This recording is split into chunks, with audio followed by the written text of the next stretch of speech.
कार्यकर्त्यांची संवादाची बैठक आयोजित केली होती।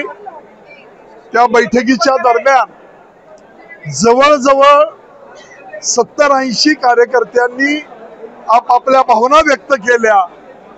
आमची सूचना कुणावरही टीका टिप्पणी न करता आपल्या भावना व्यक्त करा। कार्यकर्त्यांची भूमिका ही निश्चितपणाने कार्यकर्त्यांनी व्यक्त केली। उद्याच्या काळामध्ये येणाऱ्या जिल्हा परिषद, पंचायत समिती, नगरपालिका आणि महानगरपालिका या निवडणुकीच्या निमित्तानं कार्यकर्त्यांची बैठक बोलवली होती। कार्यकर्त्यांनी अतिशय ठामपणाने सांगितलंय की आपल्या कार्यकर्त्यांना ज्याच्यातून न्याय मिळणार आहे, ज्याच्यातून नेत्याचा आणि कार्यकर्त्यांचा सन्मान राहणार आहे, स्वाभिमान जपणार आहे, अशा बरोबर आपल्याला कुठलीही भूमिका घ्यायला अडचण नाही। आजच्या परिस्थितीमध्ये आम्ही या तालुक्याची आघाडी तासगाव आणि कवठेमंकाळ या माध्यमातून लढण्याचा विचार केलाय। काही पक्षाच्या नेत्यांचे फोन आलेले आहेत, निरोप आलेले आहेत, त्यामुळं त्यांच्याशी या सगळ्या प्रक्रियेशी बोलणं झाल्यावर लवकरात लवकर त्यांच्याशी कार्यकर्त्यांना पुन्हा काही प्रमुख मंडळींशी चर्चा करून तो निर्णय करतोय।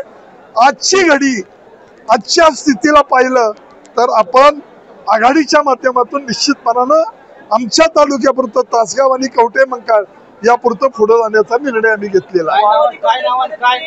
विकास आघाडी। राष्ट्रवादीकडून तुम्ही विधानसभा लढली होती, आता राष्ट्रवादी पक्षात तुम्ही आहे का? आणि जर असाल तर मग ही आघाडी दीपक, आता एवढ्या वेळ तुम्ही 4 तास भाषणं ऐकली। मी आज कार्यकर्ते हाच पक्ष मानून काम करण्याचा निर्णय घेतलेला आहे। त्यामुळे कुठल्या पक्षात आहे नाही याचा विचार नाही। कार्यकर्ते जे म्हणतायत तो माझा पक्ष असेल ही माझी भूमिका आहे। सांगली जिल्ह्यामध्ये ज्या निवडणुका होणार आहेत त्या संदर्भात संजय काका आणि त्यांच्या कार्यकर्त्यांची काय भूमिका आहे? काय सांगितलं की आघाडीच्या माध्यमातून आज लढण्याची भूमिका आम्ही घेतलेली आहे।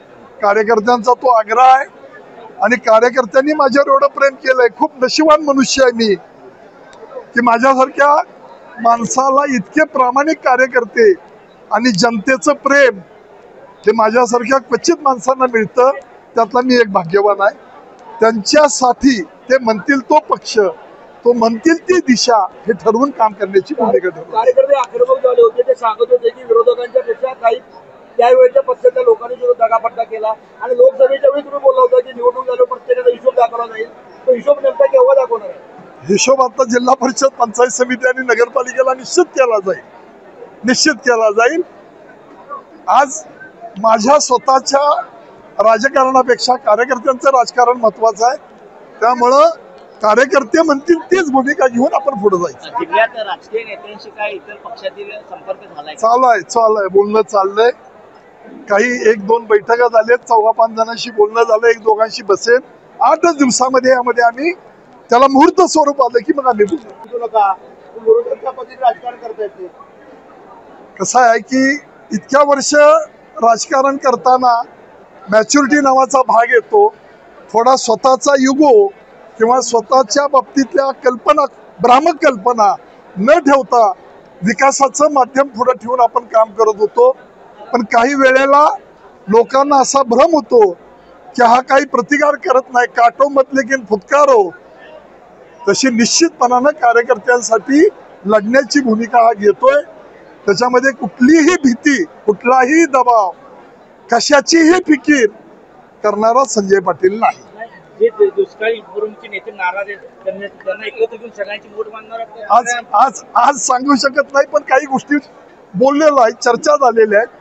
त्याच्या संबंधामध्ये मुहूर्त स्वरूप येईल एक 8 दिवसामध्ये। किती साधारणतः 8 दिवसात काही मंडळींशी चर्चा झालेली आहे। त्या संदर्भामध्ये त्याला मुहूर्त स्वरूप आल्याशिवाय प्रीमॅच्युअर्डपणा, अगदी मॅच्युअर्डपणा असणार नाही। त्यामुळं थोडंसं बोलल्यावर त्याविषयी भाष्य करू। सगळे दुष्काळ फोरम, सगळ्या नेत्यांच्या बाबतीमध्ये काही बोलणं झालेलं आहे। त्या बाबतीमध्ये एक 8 दिवसामध्ये आम्ही सगळे निर्णयाला येऊ।